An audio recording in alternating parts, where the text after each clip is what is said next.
Pagi. Ya, pagi. Terima kasih. Pagi. Ya, selamat pagi. Pagi.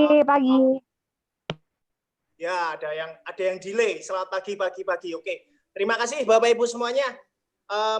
Buat yang baru join, selamat bergabung di dalam grup meeting kami, Great Team Indonesia. Kami selalu juga mengingatkan, pasti Bapak Ibu dan rekan kerja semua bingung. Bingung kenapa? Ini sudah mau menjelang siang ya, kenapa kok menyapanya tetap menggunakan selamat pagi? Nah, kami semua di sini mengoptimalkan atau istilahnya menganalogikan, ya kan, seperti matahari yang selalu menyinari kita setiap harinya, ya kan, mulai pagi sampai seterusnya lah pokoknya. Nah, seperti itu juga aktivitas kita ya, Bapak Ibu semuanya, bahwa apa? Bahwa kita harus tetap semangat, ya kan, seperti pagi hari. Aktivitas kita, motivasi kita juga harus tetap semangat seperti pagi hari. Nah, di hari ini, Bapak Ibu, kita Great Team Indonesia akan membahas tentang sesuatu yang akan terjadi ke depan. Nah, topiknya di sini adalah be ready for new normal in digital way. Jadi kita harus bersiap diri, ya, kita semua di dalam new normal ini kita harus bersiap diri untuk menghadapi apa-apa saja yang akan terjadi di depan. Lewat apa? Baik itu digital atau lewat offline. Nah, nanti akan dipaparkan banyak oleh Pak Adi. Siapa Pak Adi itu? Ya, Bapak Ibu atau rekan kerja semuanya yang belum tahu nih, Pak Adi siapa? Nah, sedikit Rian jelaskan siapa itu Pak Adi. Ya, Pak Adi Purnomo, yang pertama, beliau adalah stakeholder. Stakeholder dari apa? HDI, Hadizert Indonesia, ya kan? HDI ini merupakan produk kesehatan yang berbasis lebah madu. Nah, Bapak Ibu semuanya bisa tanya langsung atau nanti bisa konsultasi atau share dari upline atau ke downline-nya. Kemudian yang kedua, Pak Adi ini apa? Pak Adi ini adalah founder. Founder itu adalah pendiri juga. Ikut tergabung dalam Sekolah Selamat Pagi Indonesia. Nah, apa kemudian Sekolah Selamat Pagi Indonesia? Sekolah Selamat Pagi Indonesia itu adalah sekolah gratis, Bapak Ibu. Ya, rekan kerja semuanya perlu ketahui, Sekolah Selamat Pagi Indonesia itu gratis, berada di Kota Batu. Ya, di sana menampung lebih kurang 500 siswa-siswi yang kalau bisa dibilang, mohon maaf ya Bapak Ibu, latar belakangnya berkekurangan. Sekolah aja nggak mampu, bahkan mereka ada yang yatim piatu. So, itu semua sekolah gratis, jiwa sosialnya kita harus tinggi untuk mensupport itu semua. Kemudian, dia juga adalah owner dari Hotel JNB. Dan beliau juga aktif menjadi public speaker and motivation, ya kan, di program-program Billionaires, kemudian program-program yang ada di HDI. Tidak panjang dan tidak lebar, beliau akan menjelaskan apa saja yang akan kita hadapi ke depan. Kalau di teksnya juga ada tulisan jas merah. Nah, apa sih maksudnya jas merah, ya kan? Kita selama ini bertanya-tanya, maksudnya apa teksnya jas merah ini? Terus kemudian new normal, nah, apa aja? Itu akan dikupas tuntas oleh Pak Adi di hari ini. Nah, untuk itu tidak lama-lama lagi Rian akan present beliaunya Pak Adi. Silakan. Ya. Pak Adi. Selamat pagi semuanya, selamat datang, selamat pagi. Selamat Ya, pagi. saya unmute dulu dong biar rame, ya kan. Selamat pagi semuanya. Pagi. Wow, luar biasa. Ya, dan juga hari ini itu tanggal 1 Juni hari apa nih? Hari Kesaktian Pancasila. Wih. Apa? Hari apa nih? Lahir. Lahir. Pancasila. Betul, hari kelahiran dari Pancasila. Betul? Rekan-rekan. Pagi, Pagi. Yuk, sorry sedikit tadi ada share screen-nya. Guys. Ya, saya ini yang dari Sumatera, ada yang dari Sumatera. Tolong teriak dong yang dari Sumatera. Ada yang dari Sumatera? Tidak ada. Yang dari Kalimantan, mana yang dari Kalimantan? Ya, yang dari Jawa Barat DKI. Ada. Hadir. Hadir. Yang dari Jawa Tengah. Hadir. Jawa Tengah ada? Belum ada Jawa Tengah. Yang dari Jawa Timur. Wani. Hadir Jawa Timur. Ya, oke, rekan-rekan, pada hari ini kita kumpul dan sebelumnya selamat rekan-rekan bagi rekan-rekan yang merayakan Idul Fitri. Ya, selamat Idul Fitri. Mohon maaf lahir batin. Dan hari ini pun kita juga halal bihalal sum ya ini ya, termasuk halal bihalal sum ya. Tapi suguhannya semuanya virtual ya. Ya, seperti dengan tema kita, guys, rekan-rekan, yaitu hari ini adalah hari kelahiran. Tadi sempat juga di-sharingkan oleh Mas Rian sebagai MC. Beliau ngomong adalah new normal. Hari ini pun kita itu lahir baru, guys. Dari yang kondisi awal normal, kita disebut kenapa sih new, artinya baru lahir. Nah, itu kita dipaksa sebetulnya menjadi new normal. Ya, menjadi dipaksa untuk lahir baru itu kita dipaksa betul-betul oleh keadaan COVID-19. Nah, waktu dipaksa, guys, menjadi dari normal menjadi new normal, saya mute aja ya. Oke. Ya, waktu dipaksa dari normal menjadi new normal, pasti kondisi tidak enak, pasti kondisi itu emosi, kondisi yang lain-lain, ya, kondisi sikap, kondisi attitude dan lain sebagainya, itu kita dipaksa menjadi sesuatu yang normal baru, guys. Nah, apa dan bagaimana sih persiapan? Tadi di judulnya pun juga prepare. Sebetulnya apa sih yang harus kita prepare untuk new normal ini, guys? Ya. Nah, sebelum kita akan bahas apa yang harus di-prepare, guys, izinkan saya memanggil rekanan saya, ya. Beliau dari Jakarta.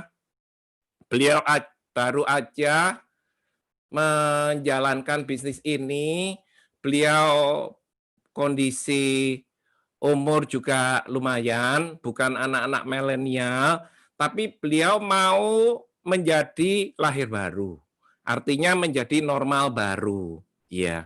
Normal baru mengikuti perkembangan zaman yang ada. Nah, dalam waktu singkat, beliau pun juga bisa mencapai posisi diamond leader.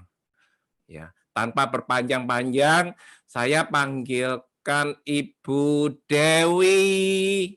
New Diamond Leader Ibu Dewi. Yeay. Bisa ini Bu Dewi?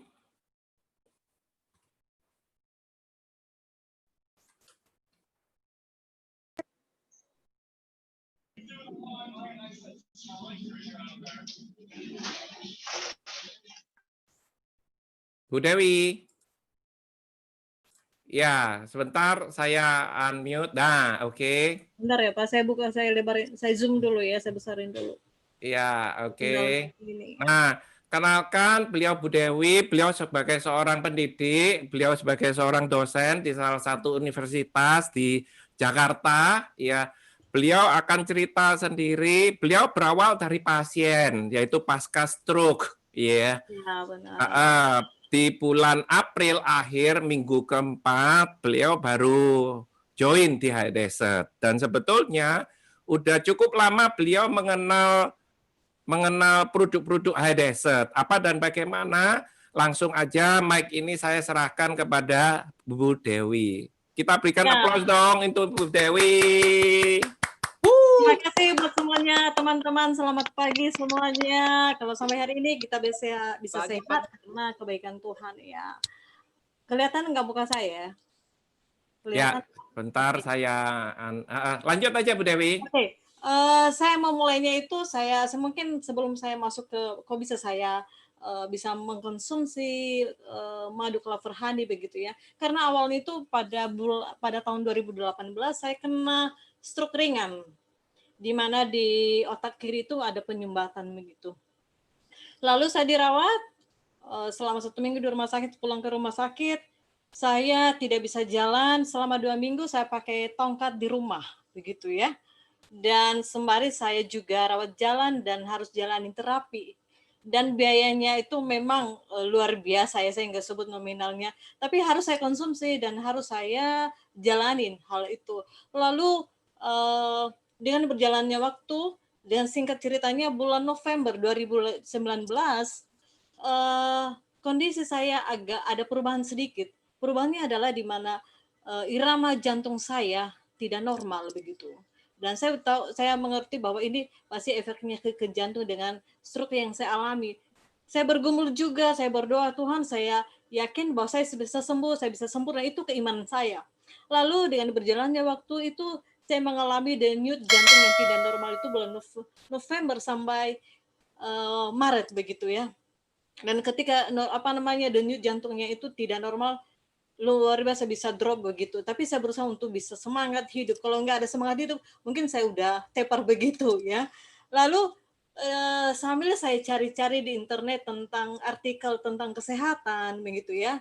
Dan di situ saya lihat ada tulisan madu clover honey, dan jauh sebelumnya memang saya sudah tahu itu clover honey itu memang bagus dan mahal harganya. Tapi saya coba cari tahu apa sih manfaat madu clover honey, dan itu sangat cocok sekali dengan apa yang saya alami dengan irama jantung saya. Setelah saya konsumsi, setelah saya konsumsi itu irama jantung saya itu mulai normal.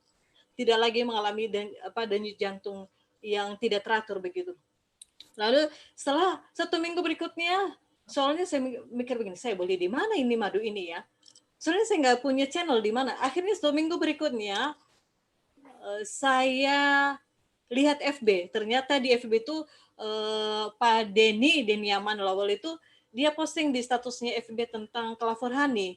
Langsung saya hubungin beliau, saya tanyakan apa sih madu clover honey, sekalipun saya udah tahu maksudnya ya, manfaatnya, tapi saya compare begitu, sesuai enggak dengan apa yang saya baca di internet. Karena kalau namanya di internet itu tuh sudah masuk jadikan artikel, berarti sudah uji klinik menurut saya begitu ya, udah uji klinis.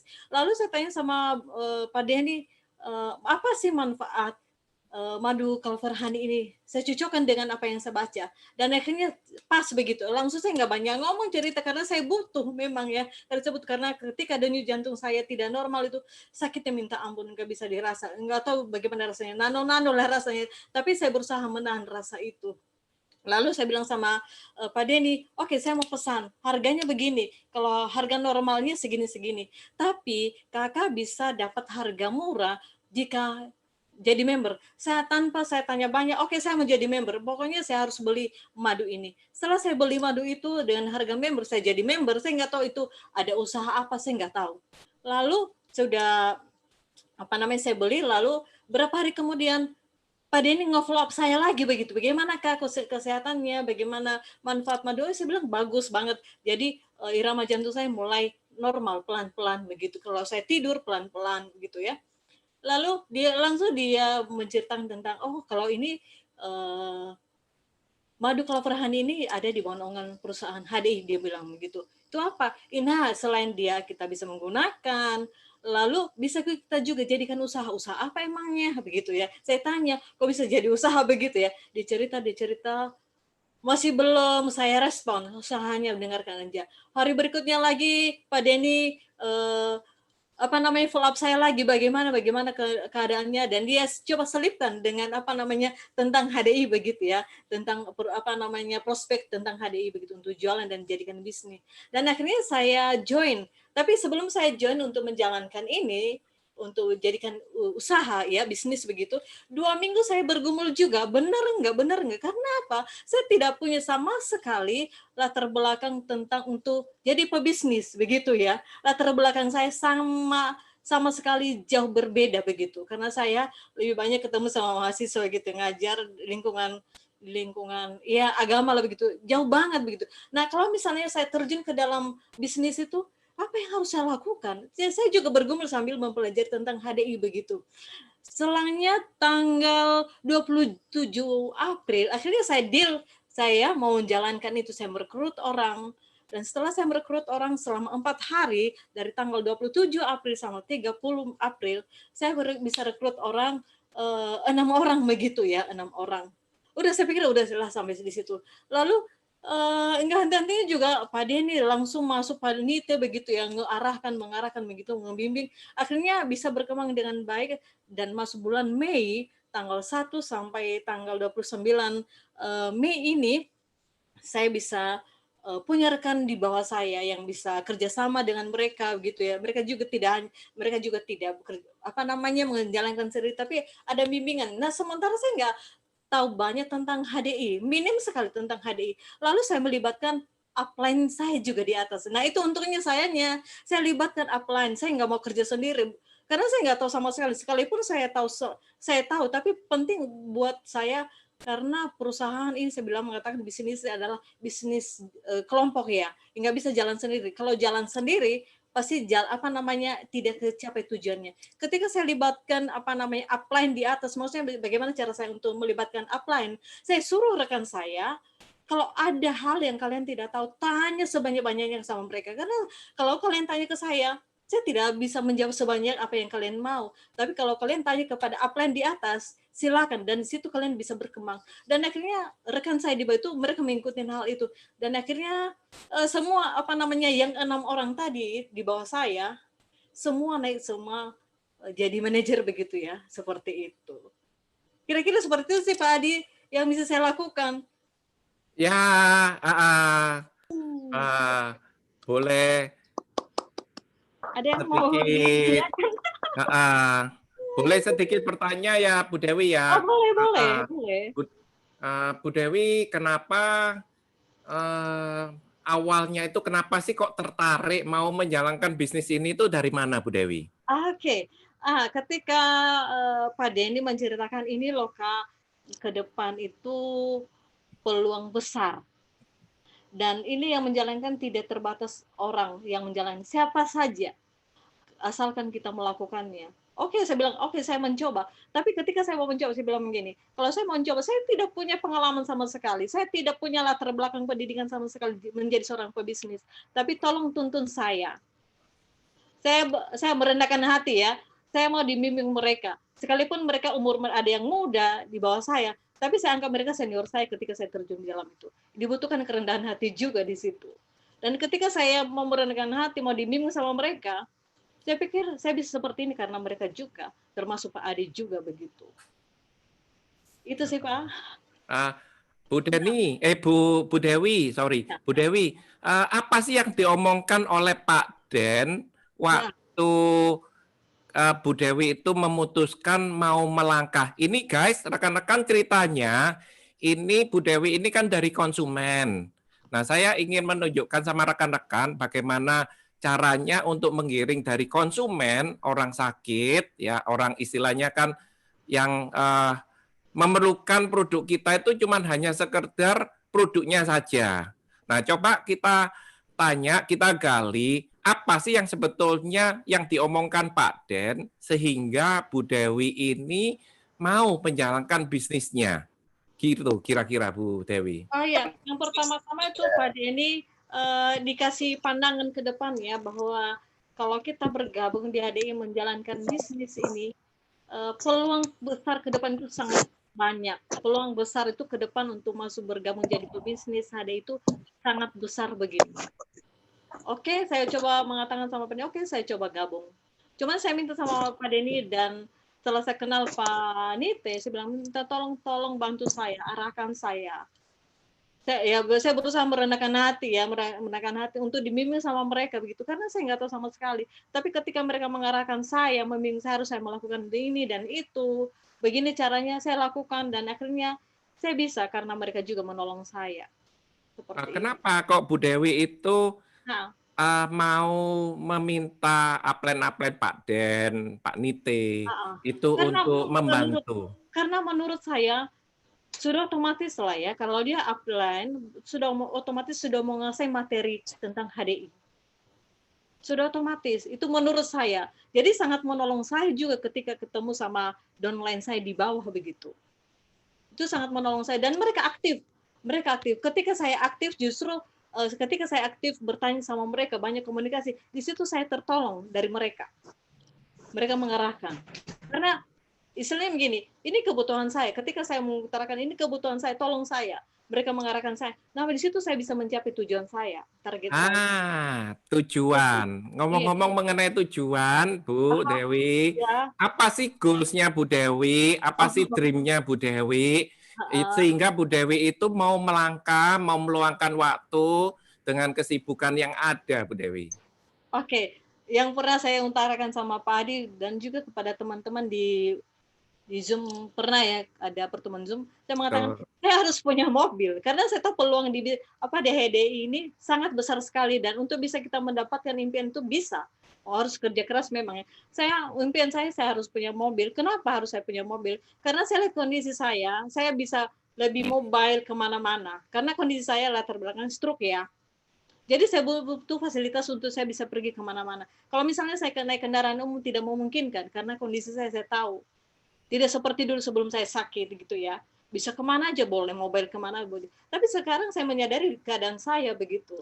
Saya bisa melakukan banyak hal tapi dibatasin dengan gerak-geriknya saya untuk menjangkau satu tempat ke tempat yang lain. Jadi tujuan saya, keimpian saya perlu mobil gitu ya, untuk bisa melayani dan mengajar dan sebagainya. Lalu yang keduanya, saya belum punya rumah, saya punya rumah sendiri begitu.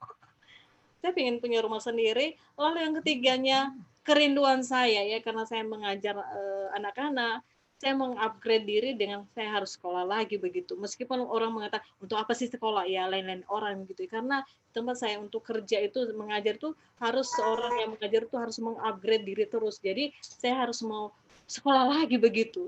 Kalau mau sekolah lagi butuh biaya memang ya. Makanya saya harus terjun dalam bisnis ini. Karena saya lihat bisnis ini juga setelah berjalannya waktu bergumul memang benar nggak, tapi setelah saya bergumul nggak salah, oke saya jalanin bisnis ini, dan itu yang membuat saya terpacu maju karena saya punya tujuan. Yang kedua yang membuat saya terpacu selain punya tujuan, yang keduanya saya ajar rekan-rekan saya itu untuk aktif semuanya dan melibatkan upline. Tidak hanya saya, di atas saya pun libatkan mereka untuk bertanya banyak hal tentang HDI kepada mereka, karena sudah otomatis mereka sudah tahu tentang apa itu HDI.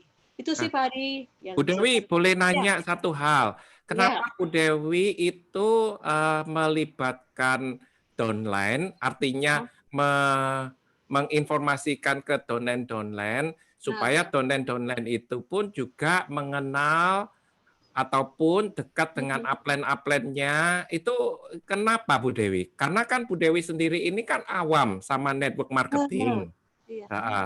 Kenapa kok bisa terjadi itu? Apakah tidak takut nanti downline-nya Bu Dewi itu, artinya downline-nya Bu Dewi itu lari lebih begitu ya? Seperti itu Bu Dewi. Pemikiran itu yang harus jauh-jauhkan dari diri saya. Kalau ada pemikiran begitu, saya tidak akan pernah maju. Saya tidak akan pernah maju. Dan yang membuat saya bisa seperti begini, karena saya bukan membiarkan, justru saya menyuruh mereka untuk untuk bisa komunikasi kepada upline, begitu. Tentu menurut saya bahwa upline di atas saya itu pasti banyak pengalaman, dan ada banyak hal yang mereka tahu. Dan untuk bisa menjawab pertanyaan daripada downline saya itu atasan saya, karena mereka menguasai materi begitu. Dan yang keduanya, hal pertama bahwa saya tidak perlu khawatir, saya tidak perlu khawatir kepada downline saya untuk lari kemana, nggak perlu. Itu yang membuat saya bisa nyaman, dan itu yang membuat saya bisa bekerja sama. Kalau ada pemikiran saya, tidak mungkin downline saya atau rekan saya di bawah itu bisa kerja sama. saya menjauhkan pemikiran itu, Pak. Kalau Oke. menurut saya ya. Iya. Iya. Saya masih ingat waktu itu pertama kali saya kenal sama Bu Dewi, sama Pak Denny, ya. Terus betul ya, Bro Den? Hadir, Pak. Ya. Ya, waktu pertama kali Pak Den mengenalkan saya sama Bu Dewi, itu ceritanya bagaimana, Pak Den? Oh, iya. Terima kasih, Pak Adi. Pagi semuanya. Iya, Pagi-pagi. ceritanya itu sebenarnya kalau aku coba kasih video dulu. Ya, sebenarnya Ibu Dewi sebenarnya nggak seperti tadi yang disampaikan oleh Ibu Dewi, itu nggak ada kepikiran untuk menjalankan bisnis ini, Pak. Nah, kala itu sebenarnya cuman konsultasi aja tentang kesehatannya ke Pak Adi waktu itu. Jadi nggak ada rencana untuk nanti bisa besar dan melakukan usaha ini gitu. Jadi hanya waktu itu ajak beliau untuk konsultasi kesehatannya karena saya tahu di Kak Dewi ini lagi sakit begitu. Jadi supaya dapat ilmu baru tentang bagaimana supaya dia tetap sehat. Begitu, Pak. Oke. Terus bukan tiba-tiba sih, secara nggak langsung, pelan-pelan, kenapa sih kok Pak Denny itu, Pak Denny sendiri kan bisa mengatasi produk knowledge-nya untuk bisa mengarahkan dan lain sebagainya. Nah, kenapa kok perlu dari upline yang lain, Pak Den? Oh iya, karena iya Pak, betul. Nah, saya melihat di sini kan kita harus ada kerjasama begitu ya, Pak ya. Jadi kerjasama satu dan yang lain baik yang dibawa, baik kita maupun yang atasnya itu kita sangat perlu karena ini kan kita kerja tim. Gitu. Jadi kala itu saya harus kenalkan ke Bapak Adi dan Ibu Nana juga dan ke teman-teman rekan-rekan leader yang lain juga gitu supaya saling melengkapi satu dengan yang lain. Seperti itu, Pak. Oke, iya. Saya ingat waktu itu kita bicara Bu Dewi sama Pak Den.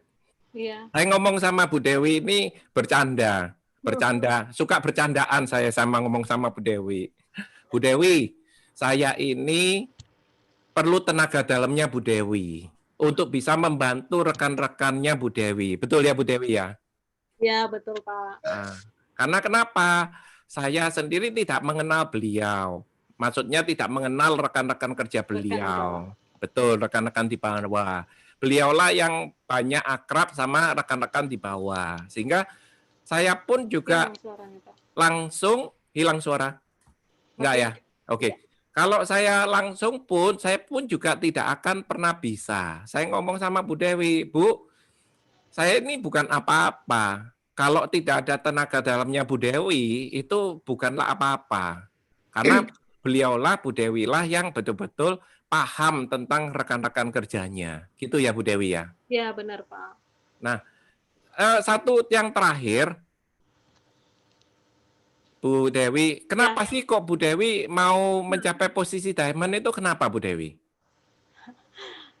Ya, ada satu kebanggaan sih bahwa saya bisa meraih dalam keadaan saya yang seperti ini.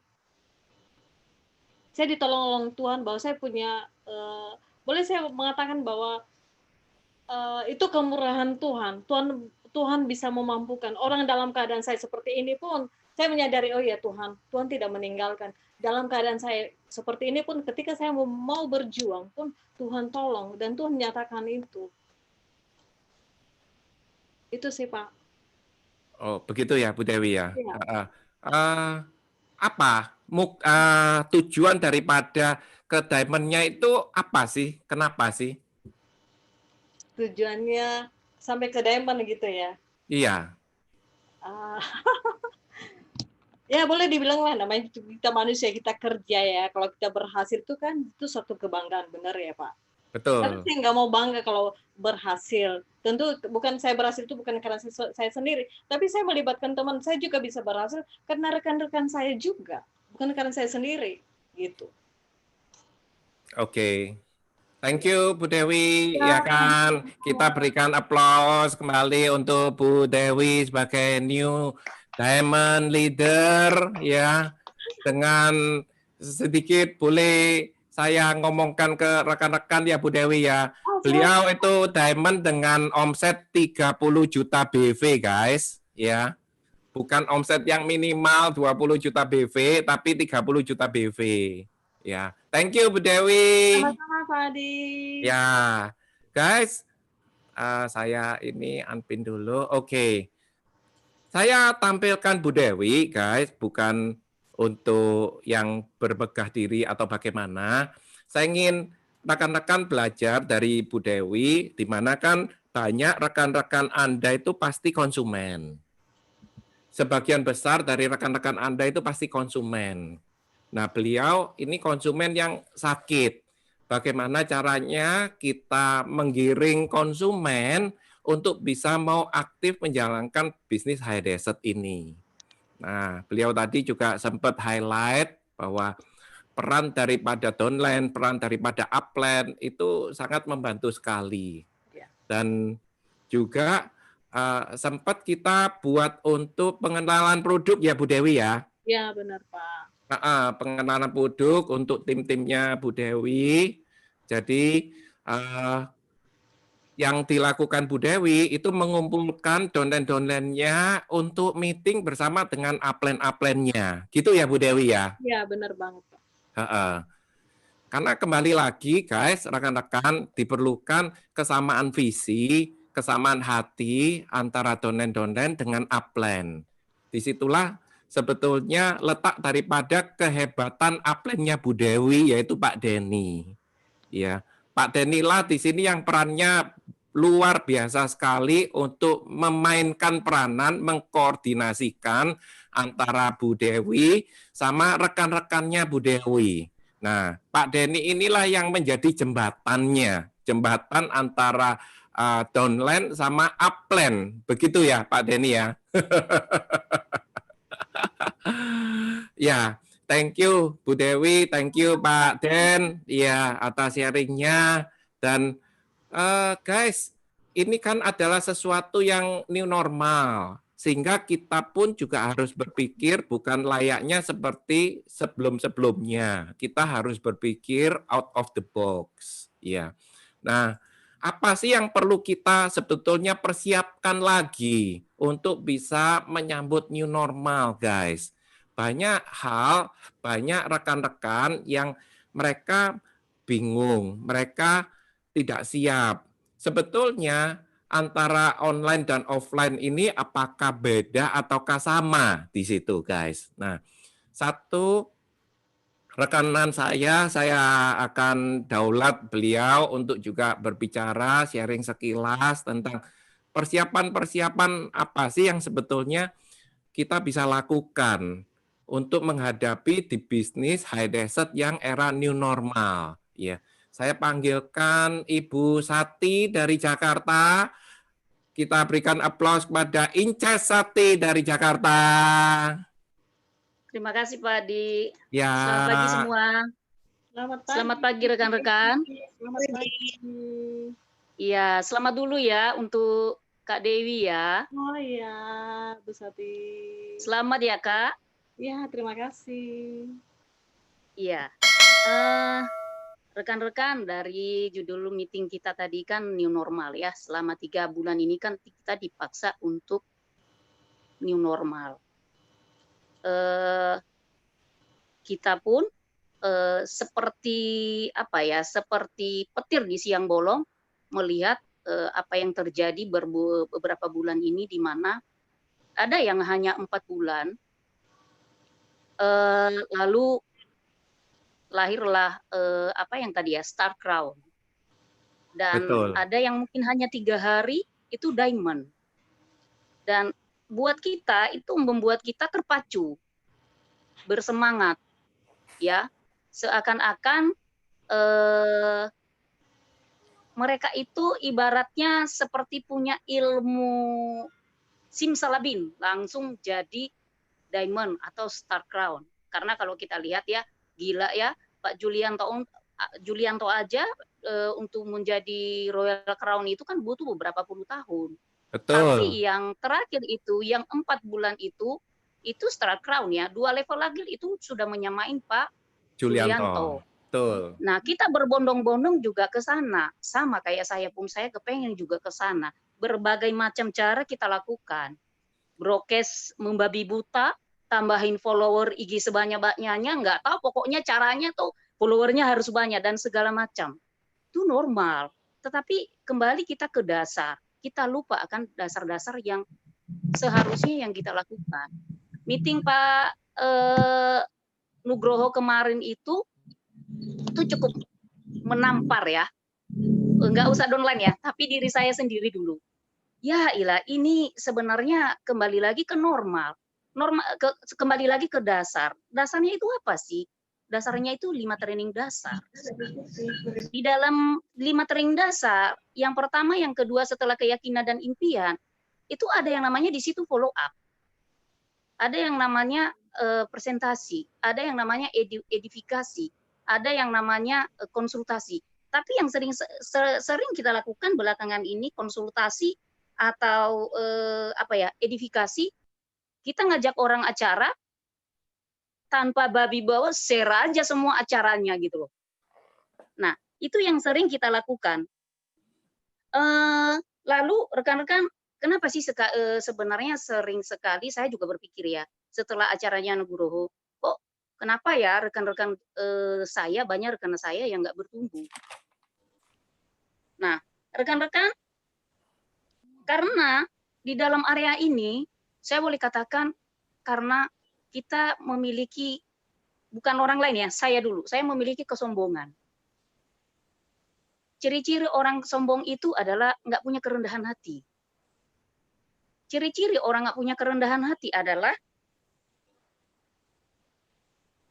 tidak mau belajar. Kebalikan daripada kesombongan tadi. Tidak rendah hati, nggak mau belajar, gitu loh. Nggak mau belajar, terus merasa ilmu yang dimiliki itu, gue udah tahu kok, gue udah bisa kok. Saya ini juga dulu pengusaha, saya punya banyak bisnis, nggak mau belajar, nggak mau diajar nggak mau belajar, diajar training, nggak mau. Belajar follow up, alasannya banyak. Nah, itu sebenarnya kan dasar gitu. Terus merasa diri pinter. Oh, saya udah tahu itu, apalagi kalau misalnya, sorry nih, ada embel-embel S1, S2, S3, S-Mambo, SS-Mambo, apa segala macam. Sulit sekali buat kita untuk belajar. Lalu, apalagi? Karena sombong itu tadi, nggak mau belajar, padahal 5 training dasar itu kalau kita tahu, rekan-rekan, itu adalah dasar banget buat kita untuk bisa ke level selanjutnya. Saya pun sudah training 5 dasar dan 3 bulan ini kerjanya bikin konten, kirim konten, lupa hal-hal yang dasar itu tadi. Nah, rekan-rekan, ada yang kemarin saya dapat dengan Pak Nugroho waktu acara itu, lalu saya juga ingat gitu loh. Biasanya kalau kita ikut acara atau mengajak rekan kerja kita, baik itu acara Pak Julianto atau acaranya Nugroho atau dari apa yang kita sendiri, sering sekali kita mengatakan begini sama diri, sering sekali kita mengatakan begini gitu loh. Wah, itu buat download saya. Harusnya download saya itu ada di situ. Harusnya dia itu begini gitu loh. Harusnya dia harus bisa nge-follow up, ini caranya seperti ini. Wah, kalau dia ada di sini, udah deh, habis dia mendengar seminar ini atau motivasi ini. Jarang sekali kita mengaplikasikannya untuk diri kita sendiri. Sorry, ini contoh ya, hanya contoh ya. Contoh misalnya, suami istri pergi ke gereja. Lalu di dalam khotbah itu, Pak Pendeta, khotbahnya adalah peran atau tugas masing-masing suami istri dalam rumah tangga. Contohnya gini, si Pak Pendeta mengatakan begini sama para istri, hai istri-istri, tunduklah kepada suamimu. Apa yang dilakukan suami? Kaki istrinya disenggol. Tuh, tunduk, jangan nunduk melulu, tunduk. Lalu dalam hati si istrinya mengatakan begini, tunggu ya pembalasan saya. Gak lama kemudian Pak Pendeta juga memberikan perintah untuk suami. Hai suami-suami, kasihilah istrimu seperti dalam Tuhan. Lalu si istri no, tuh, dengar ini firman tuh. Kasih ini saya nih, si istrimu kasihi. Apa yang terjadi dengan suami istri ini? Nggak bertumbuh karena mereka saling menuntut.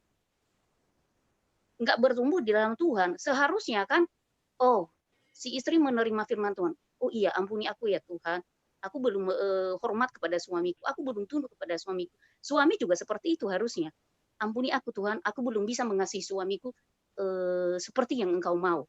Harusnya pun dalam bisnis kita hati pada saat kita ikut seminar, oh iya, itu saya Tuhan. Saya belum bisa mengajarkan domain saya dan saya akan memperbaiki. Saya belum menjadi leader yang baik. Saya belum mengajarkan mereka bagaimana cara follow up, bagaimana cara edifikasi, bagaimana cara presentasi. Sehingga kita sendiri mau belajar dan kita bertumbuh. Terus, selain itu, rekan-rekan mau mendengarkan orang lain, dolannya yang hanya mungkin profesinya seperti tadi kembali ya. Profesinya mungkin hanya ibu rumah tangga. Itu ciri-ciri orang yang rendah hati. Dia mau mendengarkan downline-nya atau mungkin upline-nya seperti saya mungkin hanya ibu rumah tangga. Ini saya nggak menyinggung siapapun loh ya, enggak. Nah, jadi mau gitu loh, mau mendengarkan orang lain, nggak melulu bahwa opini saya yang benar, nggak melulu cara saya yang benar gitu loh. Nah, seperti menuju Roma itu banyak jalan, banyak cara, nggak melulu cara saya ke Roma yang benar gitu. Nah, terus mudah meminta maaf. Nah, ini penting. Mudah meminta, orang yang rendah hati mudah sekali untuk meminta maaf dan juga mudah untuk memaafkan. Ini penting rekan-rekan karena apa ya? Bisnis kita ini kan bisnis manusia ya, hubungan yang baik dengan manusia. Itu kan ya. Nah, terus orang yang rendah hati, dia akan memiliki kepekaan atau kesadaran tinggi pada saat dia melakukan kesalahan. Dan dia langsung minta maaf. Tetapi kalau orang sombong, tidak. Kalau dia memiliki kesombongan, dia yang benar dan belum tentu dia nggak mau bakal minta maaf gitu. Terus rekan-rekan, poin berikutnya adalah bersabar. Nah, mungkin saya di area ini ya, bersabar. Bersabar melihat pertumbuhan downline.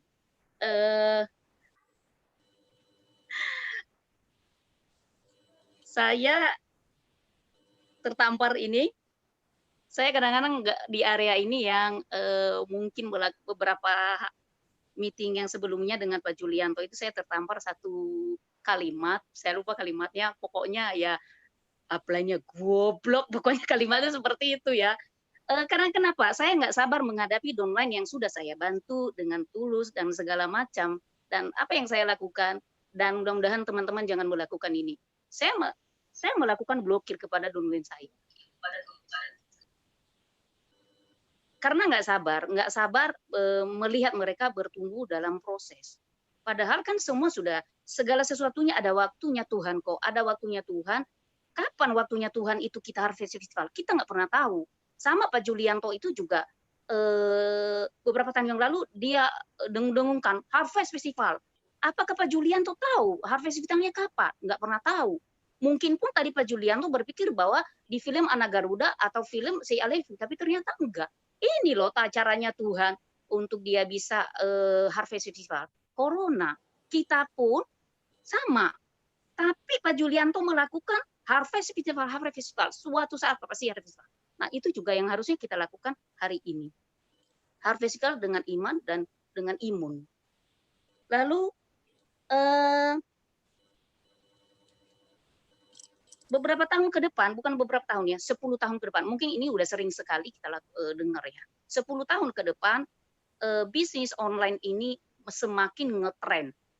Ya, bahkan beberapa perusahaan di luar negeri sudah tidak mempekerjakan karyawannya di perusahaan, tetapi bekerja di rumah.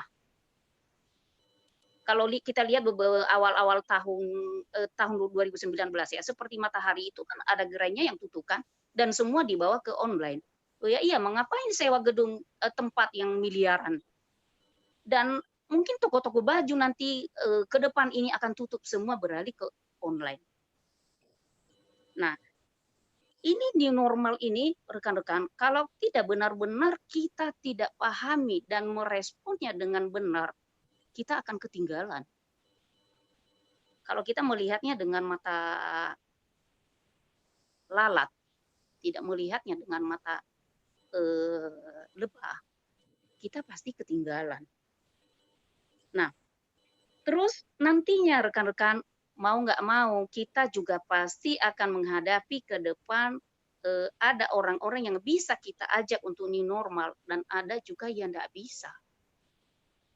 Normal aja gitu. Makanya kemarin saya bilang nggak semua loh orang bisa Harvest Festival. Tapi saya percaya, saya doakan semua yang di grup ini Harvest Festival semuanya. Amin. Amin. Amin, amin, amin. Amin. Nah, tapi yang mengikuti new normal, yang tidak mengikuti, masing-masing kita akan menerima konsekuensinya. Tapi saya percaya bagi yang tidak mengikuti, yang tidak yang bisa nggak bisa beradaptasi, ya konsekuensinya juga tidak mengalami Harvest Festival. Itu saja dari saya, Pak Adi. Saya kita kembalikan ke Pak Adi. Terima kasih, Pak Adi. Semoga bermanfaat. Thank you, Bu Sati. Thank you. Sama-sama, Pak. Dan guys, kalau saya rangkum tadi di sana itu adalah bahwa kita ayo dengan kondisi yang new normal ini, kita betul-betul mempersiapkan apa sih yang dipersiapkan tadi. Kita pun juga pasti dengar orang-orang yang 4 bulan, 5 bulan mencapai posisi ini, itu, dan lain sebagainya. Mereka-mereka kita pikir, wah dengan keahlian yang luar biasa, dengan jurus yang luar biasa, mungkin jurus ilmu memindahkan bulan segala macam, ya. Padahal mereka itu pakai cuman jurus apa? Jurus sederhana, jurus satu aja tapi diulang-ulang. Yaitu jurus apa sih? Jurus training dasar. Training dasar yang diulang-ulang terus di situ. Back to basic intinya di sana, ya.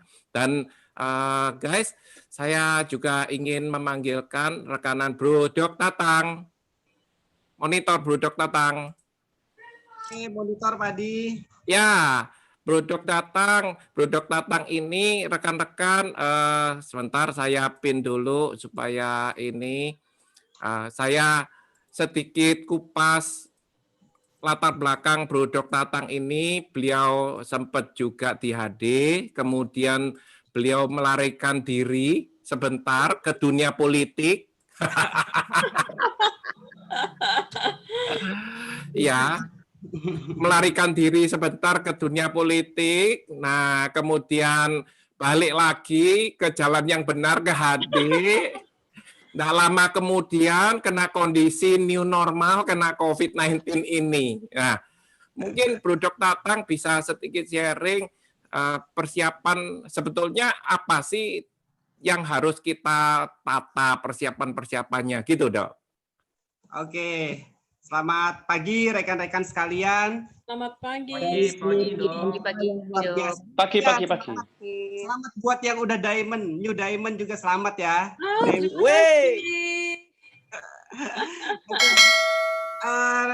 Sebetulnya sih ilmunya sudah sangat lengkap yang diberikan oleh para coach dan mentor-mentor kita sekalian, Bapak Ibu.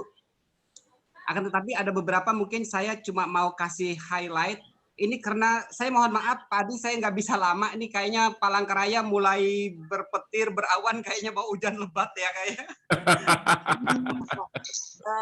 Ada beberapa highlight yang saya mau share dengan rekan-rekan sekalian. Yang paling utama di dalam bisnis high desert, di dalam kita menghadapi sebenarnya sih sama ya antara offline dengan online sama. Kuncinya itu yang di awal itu adalah mindset. Jadi bagaimana kita membuat mindset kita untuk melakukan bisnis ini secara betul. Dan itu sebetulnya apapun kebutuhan kita itu terpenuhi melalui bisnis yang luar biasa ini. Nah, Bapak Ibu, rekan-rekan sekalian, hari ini kalau saya sih suka share dengan teman-teman, terutama beberapa rekan-rekan yang hadir di sini dari grup saya juga, saya selalu bilang ada 3 poin utama. 3 poin utama apa sih yang dicari orang hari ini? Poin yang pertama saya bilang orang hari ini yang dicari adalah bisa untuk makan. Saya rasa rekan-rekan sekalian setuju ya, terlepas dari ini masanya COVID atau bukan, tapi kita semua tetap perlu makan. Yes. Nah, ditambah dengan situasi dan kondisi yang semakin sulit di luar sana, ini menjadi first priority. Orang susah untuk makan, jadi melakukan hari ini yang bisa untuk makan, satu. Kemudian yang kedua, orang hari ini akan melakukan apa saja yang bisa digunakan itu untuk mempertahankan status kesehatan dan keselamatan. Nah, kemudian yang ketiga, orang akan melakukan apa saja yang ini bisa menghasilkan atau memiliki financial value, menghasilkan uang gitu deh bahasa kasarnya. Nah, dari 3 poin ini sebenarnya rekan-rekan sekalian dari bisnis High Desert itu sudah sangat terpenuhi. Kenapa? Poin yang kedua, kita bisa sehat, bisa selamat itu dengan dari sisi medis, kalau bisa saya bicara hari ini yang paling diperlukan orang adalah immunity. Sampai saat ini belum ada satu vaksin atau satu obat pun yang bisa dipatenkan untuk treatment pada kondisi positif COVID-19. Itu bisa kita gunakan produk, gunakan Propoelik Plus dengan Clover Honey itu jadi protokol yang dari Kementerian Kesehatan. Terpenuhi kan dari bisnis HD-nya. Kemudian yang kedua, yang ketiga, dengan jalankan bisnis ini seperti yang Bu Dewi lakukan, juga Bu Dewi kejar, dapat uang, ya kan kira-kira begitu. Yeah. Nah, kalau yang kedua, yang ketiga kita dapatkan, untuk yang pertama dapat makannya gimana lah? Kalau dapat uang kan kita bisa untuk nutupin kebutuhan yang pertama, untuk beli makan. Nah, ini salah satu poin yang luar biasa untuk kita share buat rekan-rekan sekalian. Ini teman-teman yang senusantara mungkin kalau hari ini live juga di YouTube, wow, bisa gunakan itu. Nah, itu salah satu poin entry untuk kita bicara dengan siapapun. Dari sisi medis pun itu sangat kuat sekali, ditambah dengan riset-risetnya yang diberikan oleh High Desert. Itu yang pertama untuk mindset. Kemudian yang kedua, hal yang paling penting juga, bisnis kita adalah human business. Bisnis kita adalah bisnis manusia. Terlepas dari kita menjalankan hari ini secara online, tetap yang namanya manusia perlu sentuhan. Nah, sentuhannya kita, kalau kita kemarin bisa ketemu, kumpul. Nah, hari ini kita kumpulnya lewat online, ngopinya ngopi online, buka puasa online, konsernya online, semua online. Dan ini sebenarnya peluang yang sangat luar biasa karena kita dibuat jadi hemat waktu. Hemat waktu bisa untuk ketemu dengan siapa saja, tapi tetap jangan melupakan bisnis kita adalah bisnis manusia, tetap sentuhan humanismenya jangan kehilangan seperti bisnis-bisnis yang lain yang di luar sana, apalagi yang nipu-nipu. Mungkin kalau beberapa rekan-rekan ada yang suka kepoin juga status-status saya ya. Termasuk saya bilang di bisnis High Desert ini bisnisnya no tipsani. Kalau di dunia politik kan Pak Adi udah nyinggung-nyinggung sih tadi dunia politik, Pak. Kalau di dunia politik kan bisa terjadi ada yang namanya tipsani, yang dibilang A, yang dilakukan B, kan begitu. Tapi kalau di High Desert kita nggak bisa. Di HDI, di bisnis HDI ya kalau kita bilang A, basicnya, risetnya ada, kemudian bisnis plan-nya jelas, dan lain-lain. Nah udah, tidak ada tipsani di dalam bisnis HDI. Itu yang sangat luar biasa, dan karena keluar biasaannya itu orang-orang bisa lihat, setelah orang lihat, orang jalankan, wow, bener ya ternyata. Tadi malam mungkin saya boleh share dikit ya Pak Adi ya, izin. Monggo silakan Dok, monggo. Tadi malam itu kan udah closing nih buat yang donasi yang 50.000. Nah saya punya rekanan lama, rekan-rekan sekalian yang dia ini sebenarnya ini kayaknya nonton nih orangnya nih, tapi kode etik jurnalistik saya nggak boleh sebut namanya. Yang bersangkutan ini mengalami gangguan gangguan kesehatan ya dengan diabetes. Selama ini cuma gunakan obat-obat sintetis, tapi setelah gunakan produk-produk yang dari High Desert, salah satunya yang luar biasa beliau bilang itu Royal Jelly. Yang dari selama ini gulanya 300 up, 280, 250, Nah, beliau barusan dalam seminggu ini cek ulang lagi, ternyata hasilnya keren banget.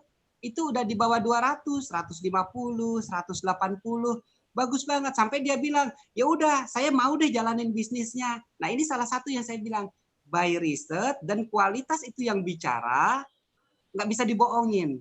Itu yang membuat teman-teman enak banget jalanin bisnis HD baik secara online ataupun offline karena kualitasnya benar-benar sangat terbukti sekali.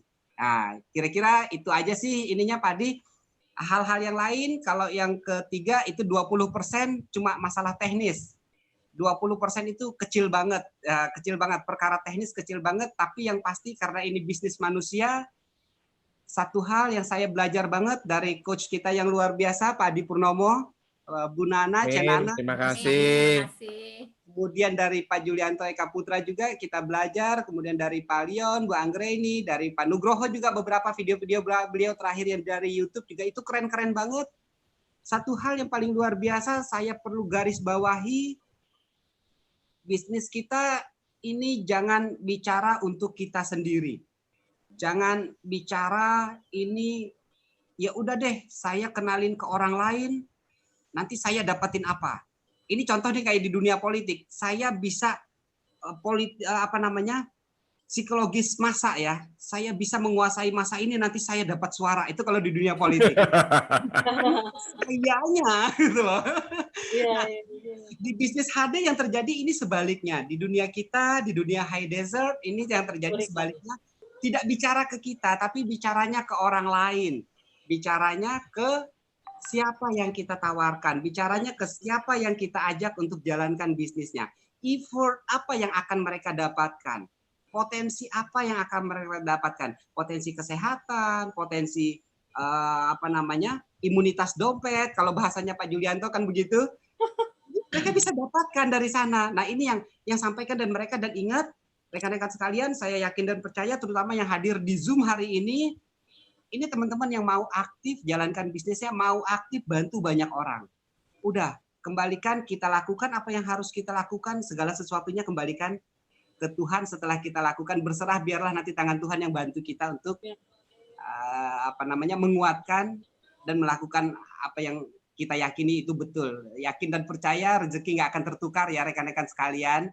Betul. Tadi sukses, semangat buat Thank you. semua. Sama-sama Pak. Ya, kalau yang setuju kasih tanda jempol dong, emotikonnya di YouTube, yuk. Di chatnya ya kan, kasih jempol, kasih tos, di Zoom chatnya juga, ya. Sekalian guys, nanti di akhir acara itu ada pengundian 35 buku, di mana buku-bukunya itu Anda tidak akan bisa mendapatkan dimanapun, karena itu buku-buku zaman bahari, zaman lama. Buku-bukunya keren banget, keren-keren. Ada testimonial osteoporosis, ya. Ada juga testimonial dari profesional-profesional wira swasta yang mereka juga ada yang ini olahragawan di sana, bukunya warna biru, ya. Yang osteoporosis itu ada pink, terus juga ada buku dalam bahasa Inggris. Wow, itu keren banget. Itu betul-betul menceritakan tentang beehive, menceritakan tentang bee, ya, dari CC Pollen Company. Itu adalah handbooknya dari pabrik kita sendiri, CC Pollen Company. Siapa yang mau? Ayo, yang mau tos dong. Siapa yang mau? Komentar. Mau.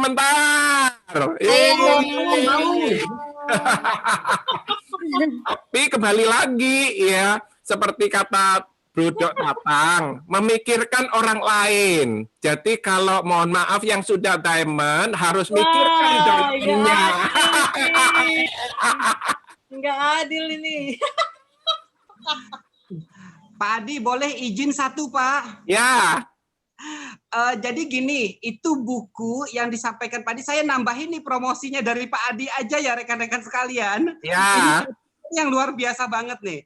Itu bukunya keren-keren banget, dan itu bukunya betul-betul bisa untuk menghajar para profesional termasuk para dokter-dokter yang sombong. Wah, Iya. seperti dong Pak, Bang Gido.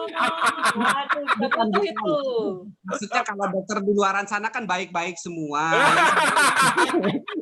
Yang sobat itu seperti saya, seperti dokter Eka dulu awalnya ya ngelihat lah apaan sih bisnis HD multi level, elah cetek nggak level kayak gitu loh. Tapi setelah dikasih buku itu, waduh benar-benar itu menohok, menampar banget.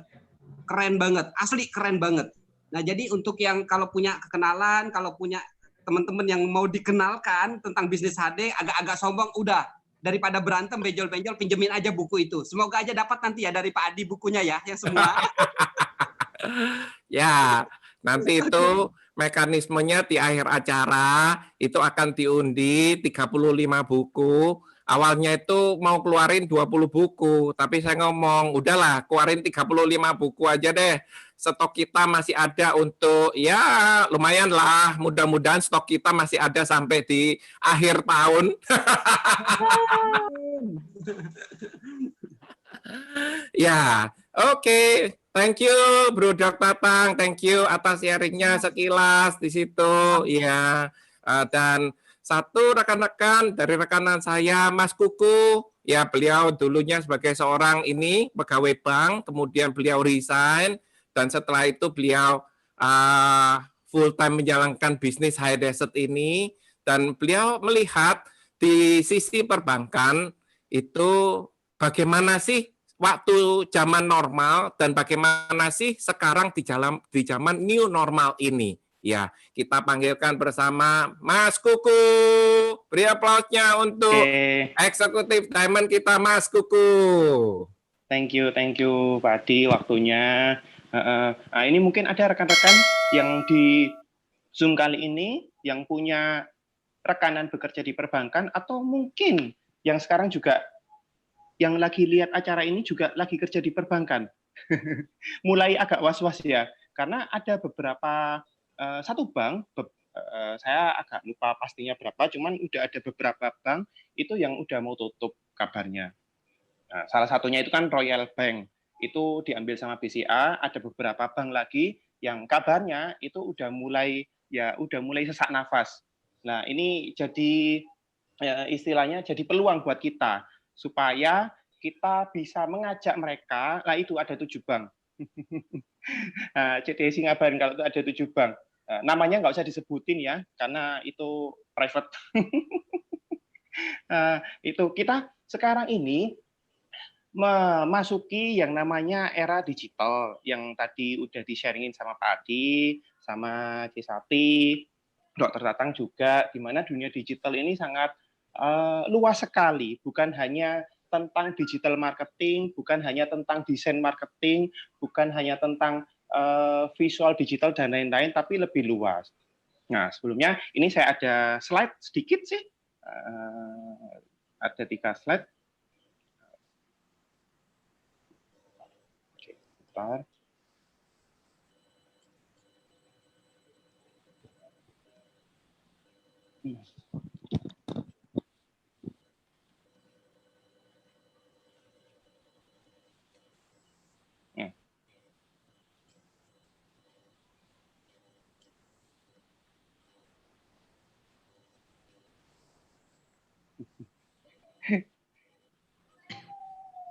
Nah, itu slide pertama. Nah, ini Don Lippincott. Lippincott atau Lippincott ini ya, saya agak deso ini bacanya. Mungkin kalau rekan-rekan belum tahu, dia ini adalah pemegang rekor pertama lari tercepat 100 meter tahun 1912. Kalau nggak salah, sepertinya pasti. Nah, kalau kita tahu sebelumnya, sebelum di tahun 1912 itu tidak ada orang yang bisa mencapai 100 meter, rekor ini ya, lari 100 meter dalam waktu 10,6 detik. Di tahun-tahun sebelumnya itu paling cuma 15 detik, 16 detik, 14 detik, di angka-angka segitu. Tapi di tahun 1912, Don Lippincott ini pemegang rekor pertama lari tercepat 100 meter. Dan tahu kan rekan-rekan, bahwa setelah Don Lippincott ini memecahkan rekor tersebut, itu ada banyak rekor yang terpecahkan. Jadi setelah Don Lippincott tahun 1912, di tahun itu pula ada rekor yang dipecahkan juga. oleh pelari-pelari sprinter-sprinter yang lainnya. Dan mulai tahun itu sudah mulai banyak orang yang memecahkan rekor dari tahun ke tahunnya. Dan sampai sekarang di tahun 2009 kemarin itu yang kalau kita kenal sekarang manusia tercepat di dunia Usain Bolt yang memecahkan rekor yang sampai sekarang itu masih pegang rekornya. Nah, apa maksud daripada Don Lippincott ini? Kita tahu di High Reset sendiri dulu Pak Julianto Eka Putra mencapai posisi Diamond Leader itu membutuhkan waktu dalam kurun waktu 3 tahun. Dan kita tahu sendiri Super System Billionaires itu kan sangat luar biasa sekali. Nah, dengan adanya Super System Billionaires itu kan selalu ada update.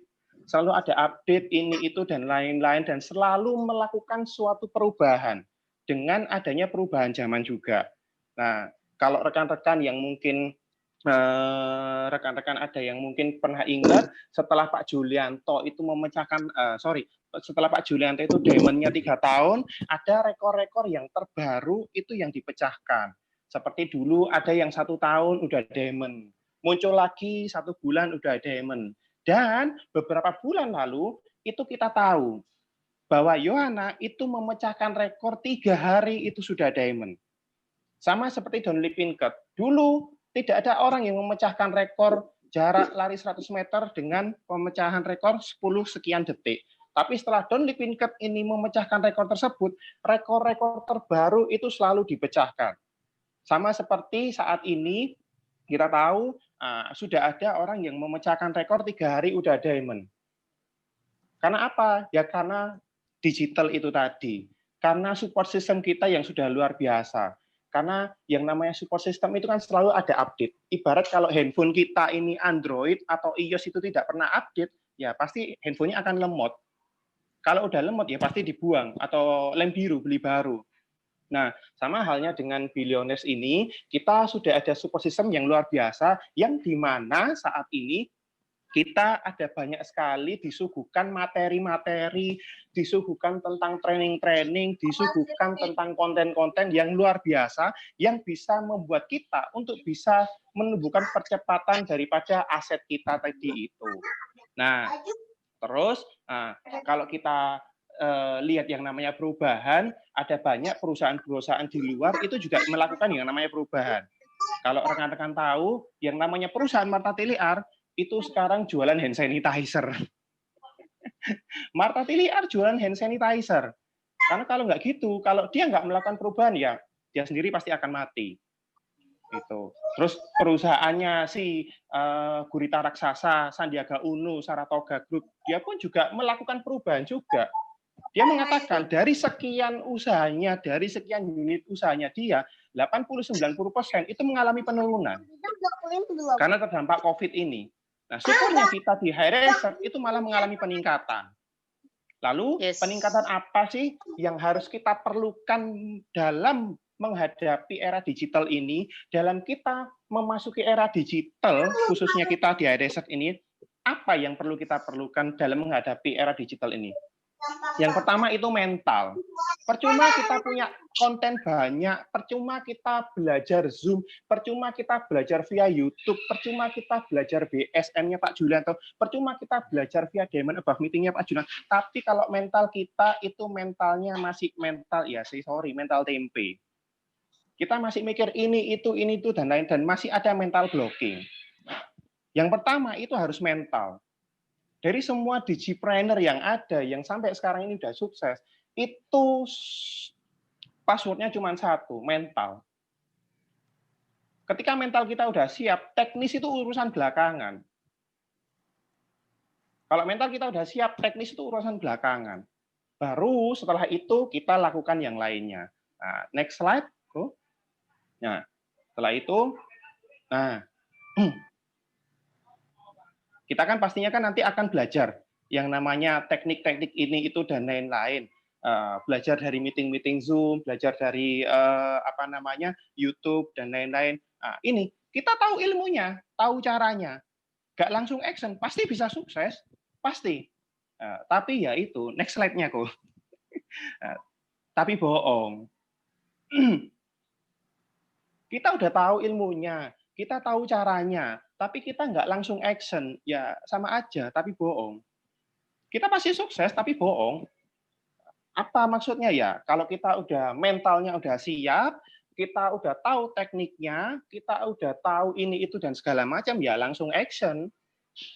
Karena kalau kita nggak pernah action dan kita lambat action, ya tadi itu kita bisa sukses tapi bohong.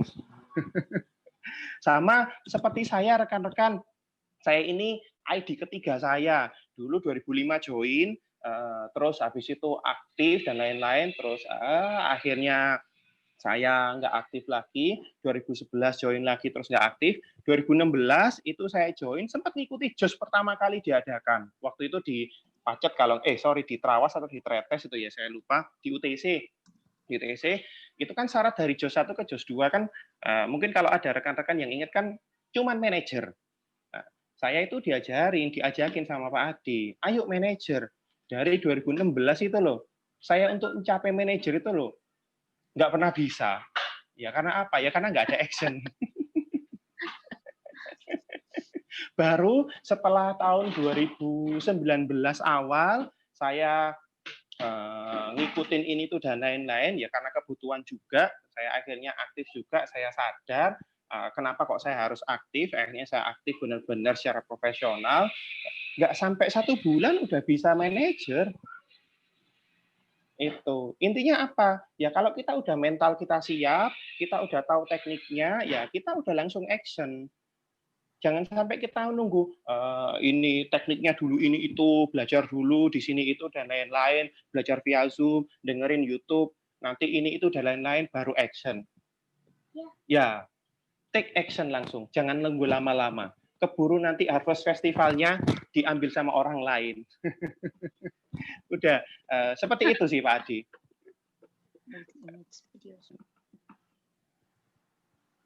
Nah, oke. Nah, kalau rekan-rekan tahu yang tadi itu sempat di-sharingin kan udah ada fast track ya. Ibarat ada orang yang baru 6 bulan, nggak sampai 6 bulan itu udah mencapai peringkat Star Crown. Seperti itu. Ya, saya yakin rekan-rekan semuanya yang melihat atau hadir di acara ini, saya yakin semuanya pasti bisa mencapai minimal peringkat Star Crown. Seperti itu. Amin. Dengan apa? Amin. Dengan Amin. ya kita ikutin arahan dari upline, kita ikutin sesuatu yang harusnya kita ikutin. Seperti itu. Dan take action, jangan lupa. Karena kalau kita segala sesuatunya tanpa action ya seperti tadi itu, kita cuma akan belajar, tapi tidak akan mendapatkan apa-apa. Oke, thank you Mas Kuku. Ya, kita berikan aplausnya untuk Mas Kuku dong. Yeay.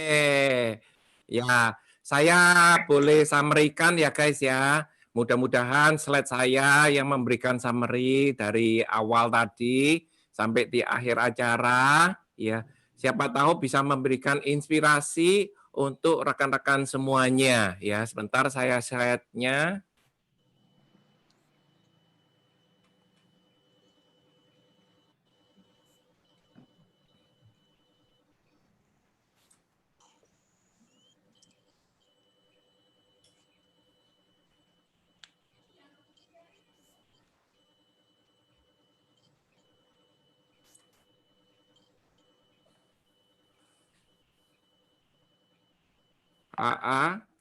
Kelihatan besar atau kecil ya? Kecil ya? Kecil. Oh, kecil. Sebentar. Berarti saya salah share.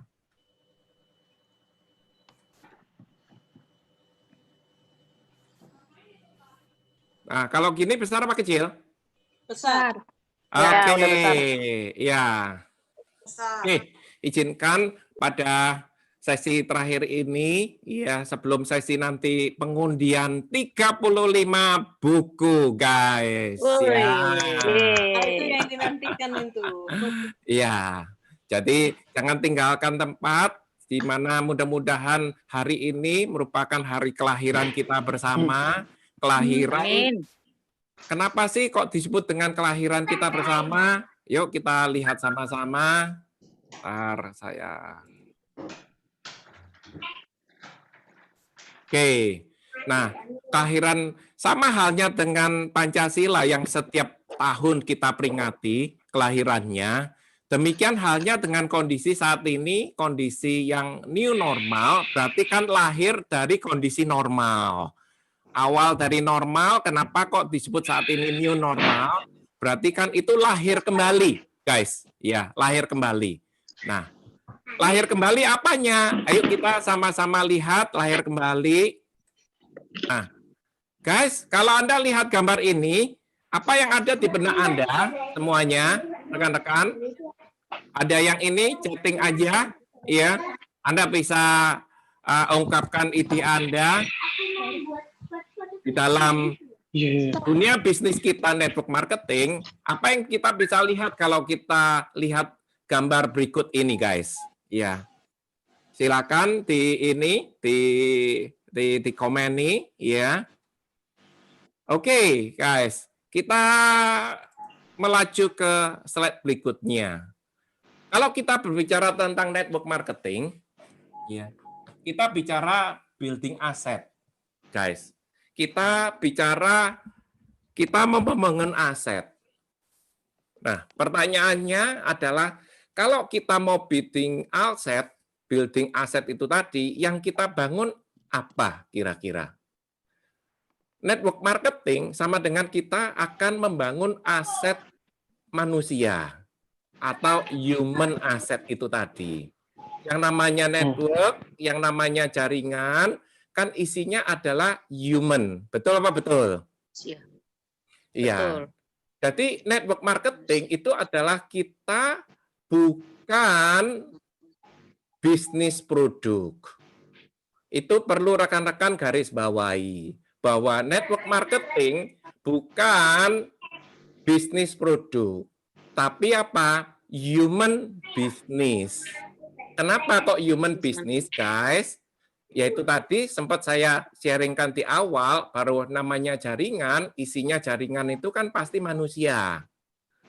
Kalau kita mau membesarkan jaringan, berarti kita membesarkan human capital-nya. Human capital adalah source-nya, human resource-nya. Betul apa betul? Kalau betul, kasih tanda jempol, chatting, supaya nggak ngantuk, jam-jam rawan, jam-jam 2:30, ya menuju ke asar. Nah, kalau kita belajar sama-sama, guys, network marketing, kalau kita tahu human capital, not product business, tapi human business. Nah, pertanyaannya kembali lagi, kalau human business, fokus utama kita kira-kira apa, guys? Manusia. Nah, fokus kita adalah manusia, fokus kita adalah human di situ, guys. Ya. Nah, seringkali saya pun juga ditanya bahwa kok kenapa sih jaringan saya belum ada yang jalan? Kok kenapa sih jaringan saya belum ada yang aktif? Jawabannya sederhana sebetulnya, guys. Yang namanya jaringan itu kan isinya pasti manusia. Kan nggak mungkin Clover Honey itu bisa jalan-jalan. Royal Jelly itu bisa jalan-jalan. Betul apa betul? Betul. Iya, yang jalan itu bukan Royal Jelly. Tapi yang jalan itu adalah manusianya. Berarti apa, guys? Network itu kan sama dengan human. Network itu sama dengan manusia. Berarti kalau human, kita bicara human capital. Setuju? Setuju. Nah, kalau once kita bicara human capital, berarti kita bicara tentang human knowledge. Human knowledge itu apa sih? Pengetahuan tentang manusia. Benar apa benar? Benar. Nah, bagi rekan-rekan yang setuju, berikan tanda jempol di chatting, ya di YouTube, berikan tanda jempol. Oke. Nah, si Warren Buffett mengatakan, ada statement daripada Warren Buffett mengatakan, saya tidak perlu menjadi orang pintar. Tapi beliau mengatakan apa? Tapi saya cukup bagaimana caranya berhubungan dengan orang pintar. rekan-rekan, tolong digarisbawahi pernyataan daripada Warren Buffett. Dia mengatakan, saya tidak perlu menjadi orang pintar, tapi yang saya perlukan adalah bagaimana caranya berhubungan dengan orang pintar. Nangkap ya rekan-rekan kira-kira ya? Nangkap. Nah, artinya apa? Artinya di situ adalah human knowledge. Bagaimana kita bisa berhubungan dengan manusia yang lain. Bagaimana kita berhubungan dengan Jadi tadi taruh relationship. mana? Iya, tolong boleh di-mute sebentar. Sebentar ya, saya mute dulu. Oke, balik lagi. Nah, apa artinya di situ? Sorry. Ya, apa artinya di situ bahwa ya kembali lagi saya ulang, jaringan isinya adalah manusia. Kalau kita mau jaringan kita jalan, berarti kita harus menggerakkan manusia. Betul? Apa betul? Ya. Kalau kita menggerakkan manusia, berarti bagaimana caranya kita punya ilmu menggerakkan manusia. Artinya bagaimana caranya kita punya ilmu manusia, guys. Bukan ilmu hanya sekedar ilmu product knowledge, tapi bagaimana caranya punya ilmu manusia, guys. Oke. Saya lanjut. Nah, ini loh guys, bahwa ternyata dua faktor kesuksesan di semua bisnis. Bukan hanya di bisnis HD. Ternyata produk itu faktor kesuksesannya cuma 12,5%. People-nya atau manusianya itu faktornya 87,5%, guys. Apa artinya di sini? Bahwa people 87% itu menentukan kesuksesan kita semua. 87% bagaimana kita bisa menguasai ilmu manusia, itulah yang menentukan kesuksesan kita, guys. Bukan produknya. Lah, produknya cuma 12% saja, kecil sekali. Yes, betul. Produk High Desert itu bagus, yes, betul. Tadi Bro Tertatang juga mengatakan bahwa cocok dengan demand-nya saat ini, COVID-19, ada riset-risetnya komplit dan lain sebagainya. Tapi guys, untuk menggerakkan dia, yes, dia betul konsumsi, tapi untuk menggerakkan orangnya, itu perlu ilmu manusia. Ya, sehingga apa? Kalau kita bertanya ya bahwa jaringan saya kok belum jalan ya, jaringan saya kok belum ada yang aktif ya, jawabannya cuma satu guys, yaitu people. People. Produknya sama, oke? Kita semuanya dengan rekan-rekan High Desert yang lain, produknya juga sama, pollen propolis royal jelly. Bisnisnya pun juga sama, bisnis High Desert. Bisnis plan-nya pun juga sama, hitung-hitungannya pun juga sama. Tapi kenapa di luar sana ada orang yang sukses, ada orang yang kurang sukses? Jawabannya di mana? Jawabannya bukan di produknya, jawabannya bukan di bisnisnya, tapi jawabannya terletak di people-nya, guys. Manusianya, guys. Iya. Contoh misalnya ya, kita ke sebuah resto. Resto ini sudah murah, enak pula. Wah, produknya bagus. Tapi sewaktu kita ke kasir, itu kembalian kita itu dilempar begitu saja. Nah, kira-kira Anda akan balik nggak ke resto tersebut? Jawaban saya, Anda kembali kalau kepepet. Anda kembali ke resto itu kalau resto-resto yang lain itu tutup. Betul apa betul? Meskipun itu murah, meskipun itu enak banget, ya kan? Sudah enak, murah, sehat pula, nggak pakai micin, nggak pakai vetsin, tapi kasirnya berlaku yang kurang sopan sikapnya. Saya yakin Anda tidak akan kembali ke resto tersebut kalau tidak kepepet. Nah, demikian halnya dengan orang-orang yang lain pula. Ya, tidak akan ke sana kalau tidak kepepet. Ya. Intinya guys adalah apa sih? People, human people, ya, human knowledge-nya. Online itu juga human.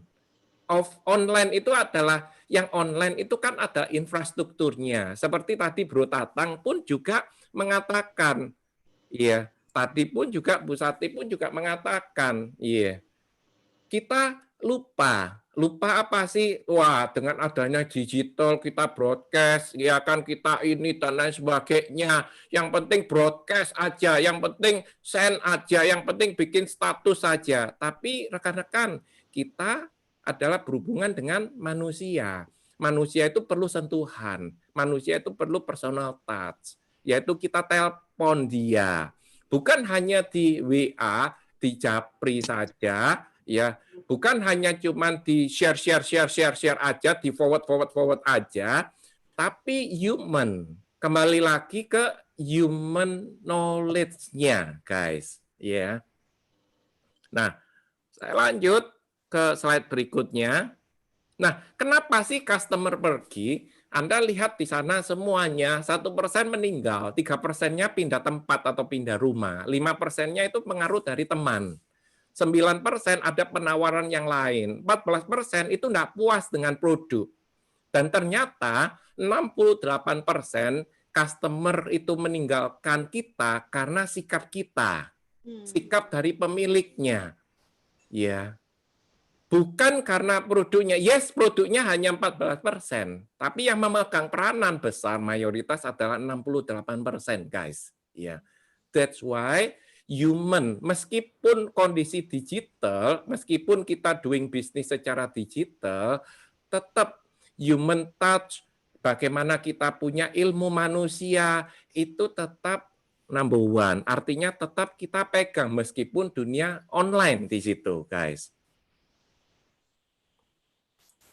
Nah, tadi yang sempat beberapa contoh yang saya ambil, kalau masalah sikap, berarti kan kita betul-betul people knowledge. Adalah ilmu manusia yang tadi banyak kali saya omongkan. People knowledge, kemampuan kita untuk berkomunikasi, kemampuan kita untuk handling manusia. Ya.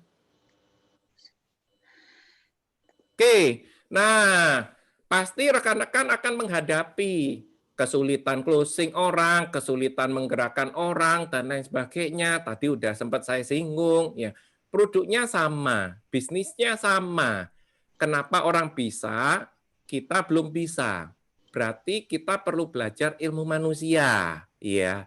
Ilmu bagaimana bisa mengambil hati orang tersebut. Ilmu bagaimana kita bisa memenangkan orang lain, bukan dengan cara gontok-gontokan atau baku hantam, ya, tapi bagaimana ilmu manusia itu kita coba terapkan di network marketing ataupun juga di bisnis-bisnis yang lain. Itu adalah ilmu manusia, ya.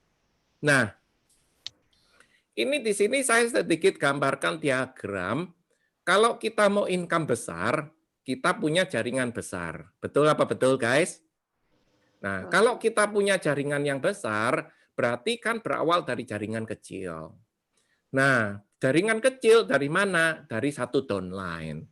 Satu downline dari mana? Satu prospek, orang yang mungkin belum kenal atau intinya orang yang belum punya nomor ID. Kalau kita lihat sama-sama semuanya, guys, itu kita bisa dapetin income besar karena jaringan kita besar. Isinya apa? Ya human. Isinya adalah manusia. Jaringan kecil pun juga isinya adalah manusia.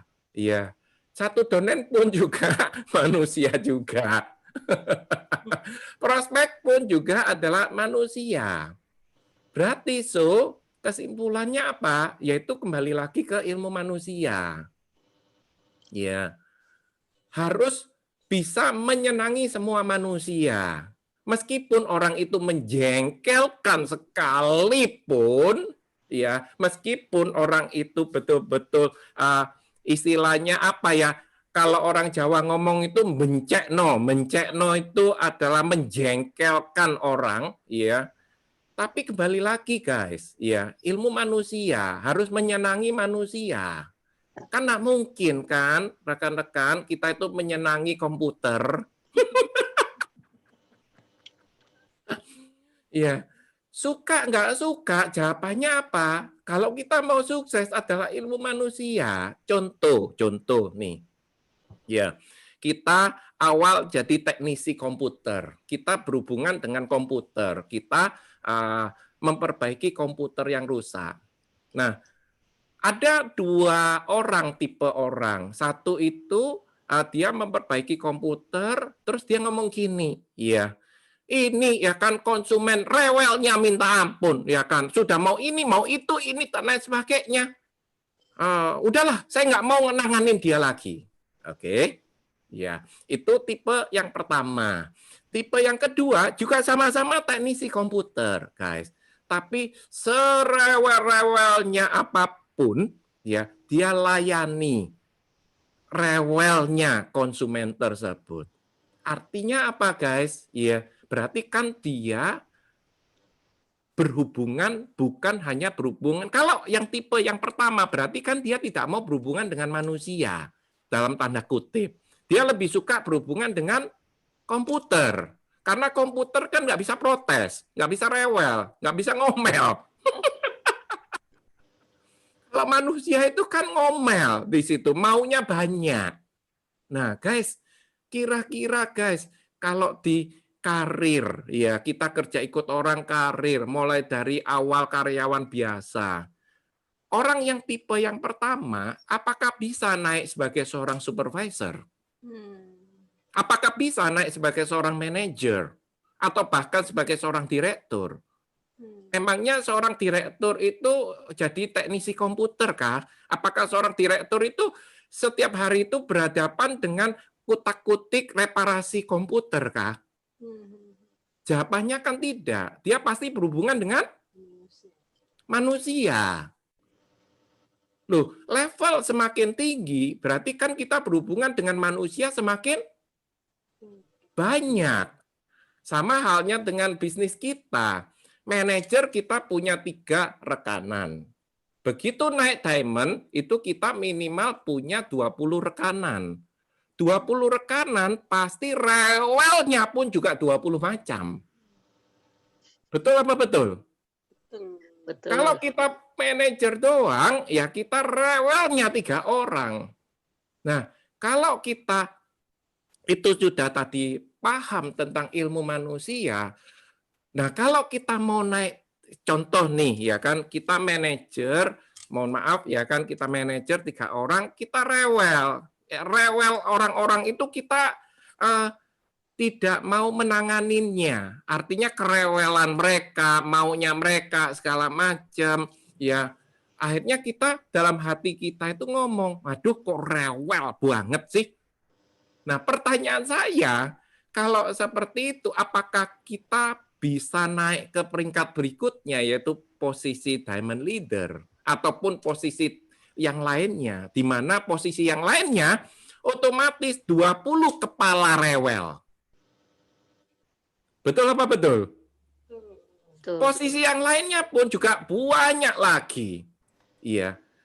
That's why, guys, kalau kita bisa paham betul-betul ilmu manusia ini, kalau kita mau naik ke level yang lebih tinggi, otomatis orang yang kita pimpin akan semakin banyak. Kalau orang yang kita pimpin semakin banyak, pasti kerewelannya pun juga akan semakin banyak pula.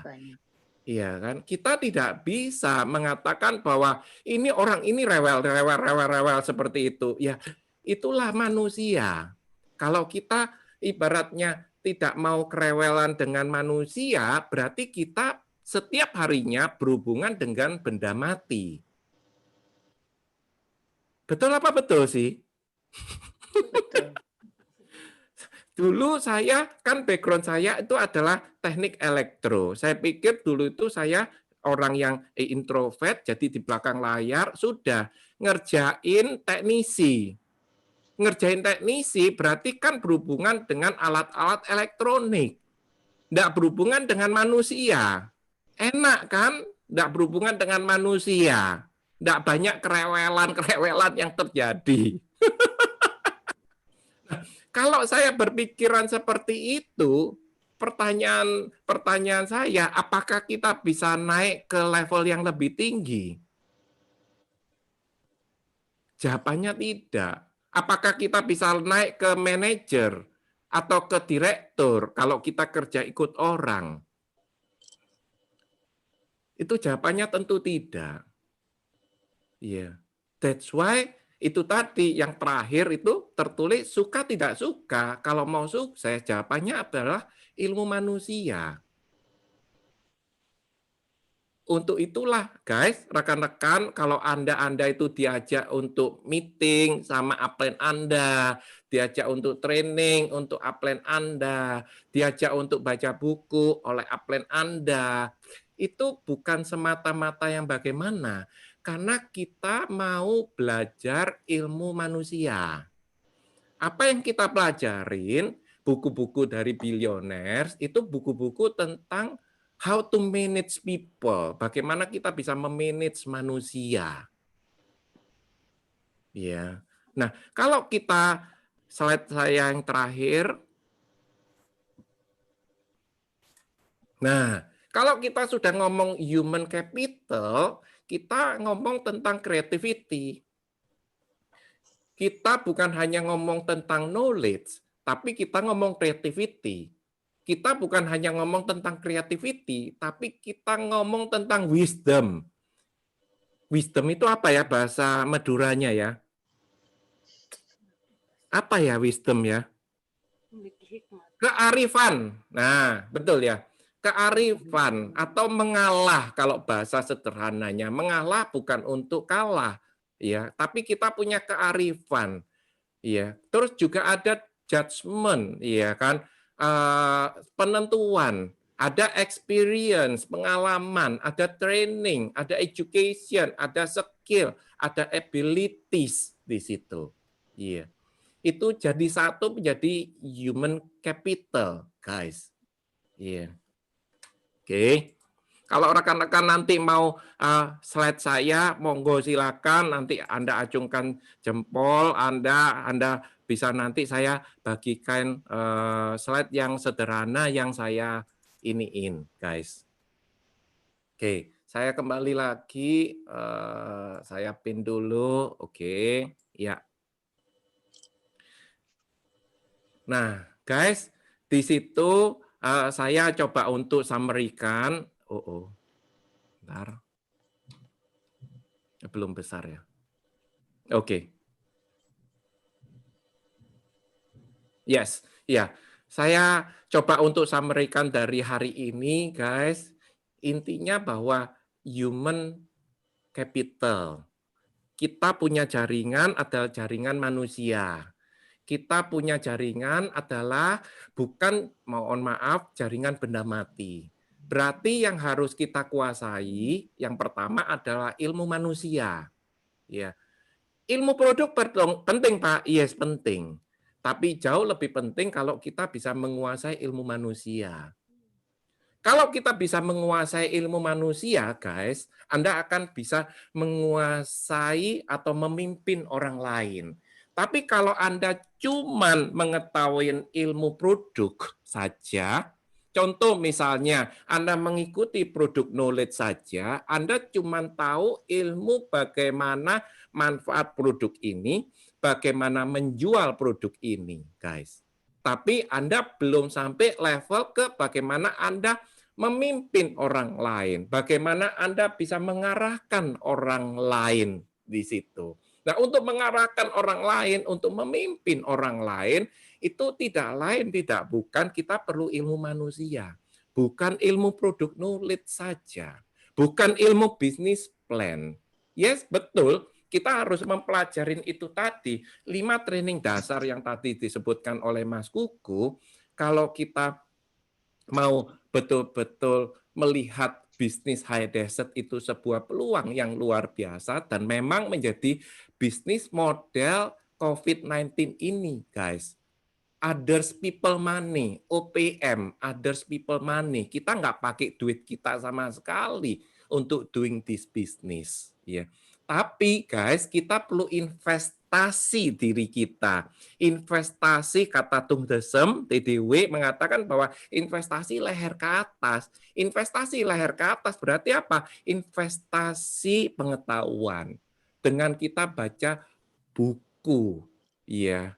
Buku apa? Yang kita rekomendasikan di Billionaires itu adalah buku-buku bagaimana ilmu manusia. Kembali lagi, guys. Iya. Saya boleh sarankan rekan-rekan, ada 2 buku pertama kali yang wajib kita punyai, guys. Yang buku yang pertama adalah Secret of MLM. Buku yang kedua adalah buku Skill with People. Bagaimana skill terhadap manusia, guys. Iya. Kembali lagi ujung-ujungnya Anda pasti akan mempunyai jaringan yang besar. Jaringan yang besar dimulai dari jaringan yang kecil-kecil, di mana Anda mulai memimpin jaringan-jaringan Anda di situ. Diperlukan betul-betul ilmu manusia.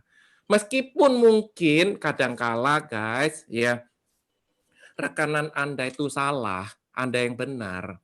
Tidak apa-apa toh kalau Anda itu mengatakan perminta maafan. Betul apa betul? Iya kan? Meskipun mungkin dia salah, Anda yang benar, apa salahnya sih kita minta maaf lebih dahulu? Apakah dengan kita permintaan maaf kita itu kita ada sesuatu yang hilang dari diri kita? Kan tidak sama sekali. Iya. Ilmu manusia, guys. Bisnisnya sama, produknya sama. Kalau mereka bisa, pasti kita pun juga akan bisa. Betul apa betul? Tergantung bagaimana kita pelan-pelan kita menguasai ilmu manusia. Minta sama mentor Anda, minta sama upline Anda untuk meng-guide betul-betul kalau Anda betul-betul mau mencapai sebuah kesuksesan di bisnis High Desert, kita tidak bisa sendiri, guys. Namanya human relation itu bukan satu. Yang namanya hubungan, namanya jaringan itu bukan satu. Kalau jaring satu orang berarti personal atau private. Yang namanya jaringan pasti minimal Anda bersama dengan seseorang. Saat ini mungkin Anda belum mempunyai rekanan, Anda belum mempunyai downline, tapi gandenglah upline Anda, ya, mintalah bantuan sama upline Anda untuk membimbing Anda. Iya. Upline saya pun juga Bu Shirley usianya lebih muda dari saya. Adik saya sendiri. Upline saya pun juga cuman gelarnya S1. Iya. Tapi guys, saya selalu minta bimbingan sama Bu Shirley. Untuk bagaimananya di awal-awal saya merunning bisnis High Desert. Ya. Karena terus terang saya tidak mempunyai kemampuan ilmu manusia di awal. Karena orang teknik biasa, orang teknik itu kaku, orang teknik itu berhubungan dengan benda mati rata-rata. Betul apa betul orang yang teknik di sini? Rata-rata, ya. Nah, kalau yang ekonomi segala macam itu kan berhubungannya dengan manusia. Iya. That's why guys, ayo kita sama-sama untuk mempelajari ilmu manusianya. Pelan-pelan, bertahap, minta bantuan sama upline. 2 buku wajib itu lebih dahulu, yaitu buku Secret sama buku Skill with People Anda mau mulai. Dan juga ada beberapa channel-channel Telegram, Anda nanti juga minta sama upline Anda, ya. Ada juga channel YouTube, ya, YouTube channel di situ, ya. Anda juga minta bimbingan dari upline Anda. Kalau perlu, Len, saya kumpulin Len rekanan saya 3 orang, 4 orang, WA call, video call untuk kita sama-sama belajar, Len. Bisa ya, Len ya?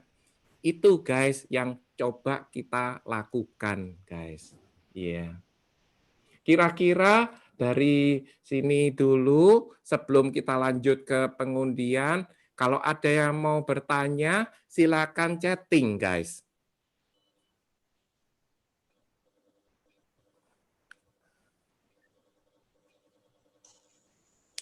Ya, silakan chatting di YouTube, silakan chatting di